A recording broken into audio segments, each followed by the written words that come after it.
Dans cette vidéo, on va brièvement parler de la scripting référence de Unity, qui est donc une nouvelle page à mettre dans vos favoris. Donc c'est vraiment là qu'on viendra puiser nos informations à propos de l'API de Unity. Donc on peut parler d'API, on peut parler de framework, on peut parler de core system par exemple, enfin de core scripting. Donc moi en général je parle d'API d'Unity. Donc je vais vous expliquer un peu de quoi je parle surtout. C'est Unity, il faut savoir que côté code c'est un ensemble de classes. Donc toutes ces classes sont reliées par exemple la notion d'héritage, par plein de choses. Donc ces classes contiennent des fonctions, ces fonctions peuvent contenir des paramètres, ces classes peuvent contenir des variables, etc. etc. Et donc on va utiliser ces classes, donc ce qui forme le moteur, pour coder de l'interaction dans nos jeux, etc., etc. Donc la scripting référence, on y accède depuis docs.unity3d.com et en allant soit ici, soit en haut dans scripting. Nous on va cliquer par exemple sur scripting en haut. Donc voilà, nous sommes donc dans la scripting référence. Donc ce que je vous propose de faire dans un premier temps, c'est de voir un peu l'organisation de cette documentation. Par exemple, sur le côté, vous avez différentes classes qui apparaissent, par exemple les runtime classes, qui sont donc les classes sur lesquelles vous référerez le plus souvent, etc., etc. Donc ça, c'est un peu la hiérarchie des classes. Quelle classe hérite de quelle classe? Par exemple, si on descend ici, on voit que CloseRenderer hérite de la classe Renderer. C'est comme ça que ça fonctionne. Donc, ce que je vous propose de faire, c'est d'aller voir une classe intéressante, c'est la classe transform. Donc je tape transform. Une fois que j'ai tapé transform, je vais pouvoir accéder aux informations qui correspondent à transform. Donc vous remarquez que ici j'ai en premier résultat la classe transform. Bon, moi inconsciemment, consciemment pardon, je sais que c'est une classe puisque elle possède une majuscule et en général c'est la convention, je vous l'avais dit. Et vous remarquez que donc on a dans la documentation le nom, c'est-à-dire transform, nom de la classe.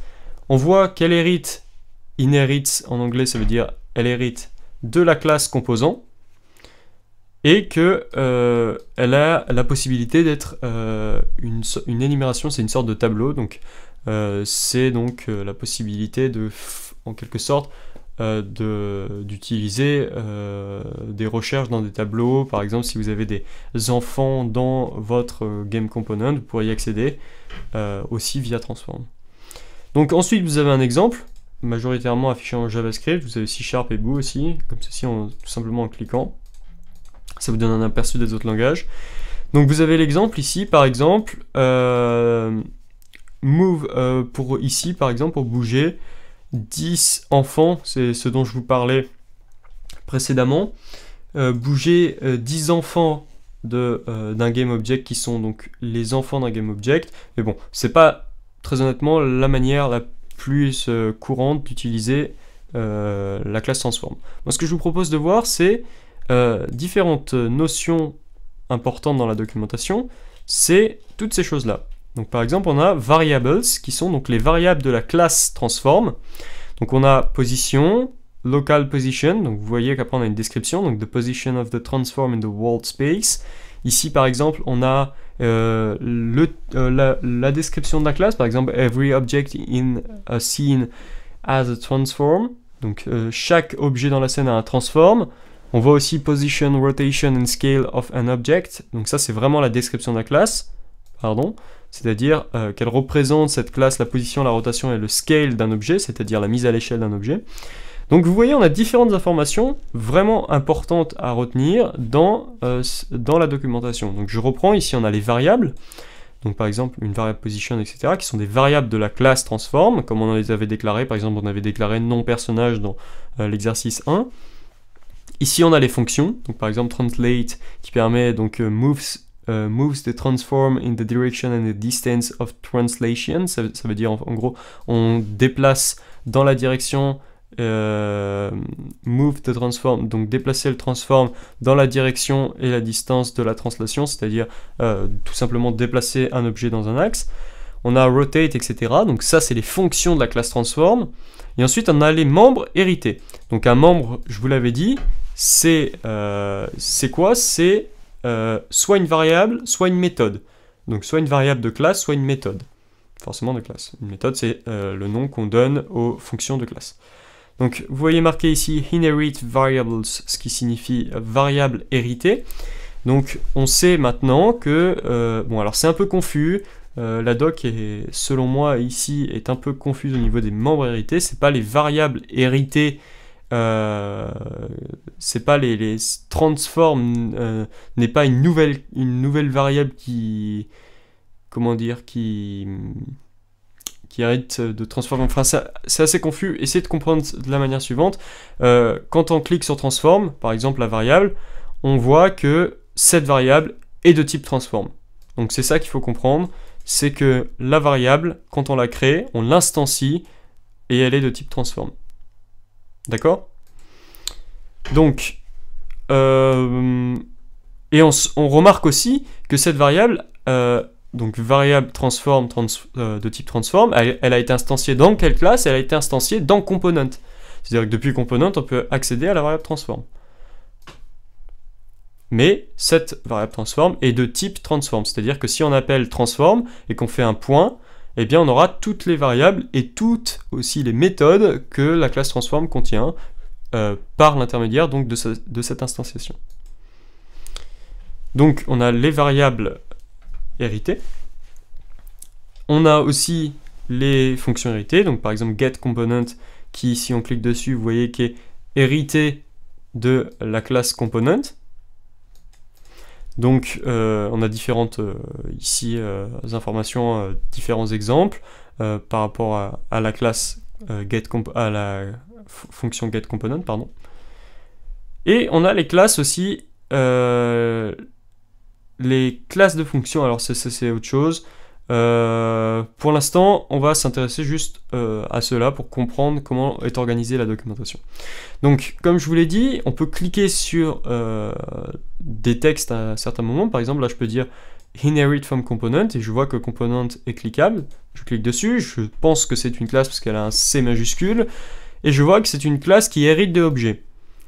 Donc, si je regarde base class for everything attached to GameObject, j'en déduis donc que c'est la classe qui régit tout ce qui est attaché sur un GameObject, comme on l'avait vu dans les vidéos d'introduction, c'est la classe qui régit les composants.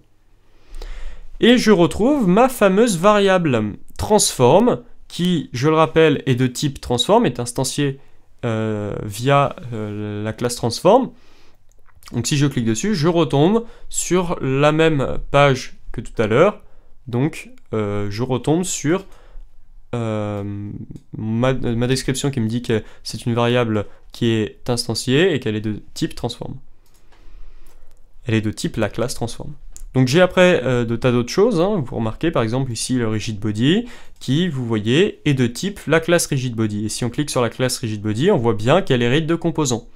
Donc la classe rigidBody possède aussi plusieurs choses, velocity, angular velocity, drag, etc., etc. Et en fait, toute la documentation est orientée comme ça dans Unity. Après, par exemple, je peux accéder par exemple à la classe GameObject pour me renseigner directement par la méthode ici, par le champ de recherche. Et par exemple, je peux aller dire, eh bien, je vais chercher une fonction de la classe GameObject qui hérite de objets, comme on l'a vu. Donc par exemple, je cherche findWithTag. Et là, on va arriver à quelque chose d'intéressant. Donc, c'est une nouvelle notion que vous devrez intégrer pour pouvoir chercher dans la documentation. Je vous avais dit que pour accéder à une classe, eh bien, on devrait instancier donc une variable de type la classe. Donc, par exemple, dans l'exercice 1, eh bien, on avait créé une nouvelle variable héros, etc. Donc là, on avait instancié la classe. Eh bien, il y a possibilité, dans certaines mesures, de ne pas instancier la classe et d'utiliser une méthode qui se trouve à l'intérieur de cette classe, donc sans instancier la classe. C'est ce qu'on appelle un native call. Donc par exemple, on voit que cette fonction est de type statique. donc function with tag, ce qui signifie que on pourra écrire ça dans le code de notre jeu, sans instancier la classe GameObject. C'est-à-dire qu'on peut directement appeler la fonction, disons la méthode findWithTag sans instancier la classe GameObject, donc directement en appelant GameObject.findWithTag. Pourquoi? Parce qu'elle est marquée statique. Donc quand vous voyez marqué statique dans la documentation par rapport à une fonction, vous pouvez d'ores et déjà savoir que eh bien, cette fonction est accessible sans instancier la classe qui lui est supérieure. Enfin, la classe qui la contient. Voilà, alors j'espère que vous avez compris, ça fait encore beaucoup de notions, j'en suis désolé, mais on est obligé de passer par ce stade pour pouvoir commencer à rentrer dans la création d'un jeu. Je préfère qu'on soit clair et qu'on sache de quoi on parle. J'ai rencontré pas mal de... j'ai visionné, pas mal de tutoriaux au début quand je commençais sur Unity. Je trouvais assez confus le fait que on nous fasse directement développer des jeux et qu'en fait on comprenne pas forcément le background, donc tout ce qui se passe derrière le moteur, et qu'on le comprenne petit à petit. Moi je préfère être clair dès le départ et vous dire voilà comment fonctionne le moteur, voilà des bases de programmation pour pouvoir se débrouiller, et ensuite développer des jeux. Donc maintenant qu'on a la possibilité de naviguer un petit peu dans cette documentation, on va coder quelques exemples pour être sûr de pouvoir appliquer ce que l'on voit dans la documentation dans un jeu, avec donc la syntaxe, etc. Et après cela, on tentera la création d'un petit jeu. A tout de suite donc dans les prochaines vidéos.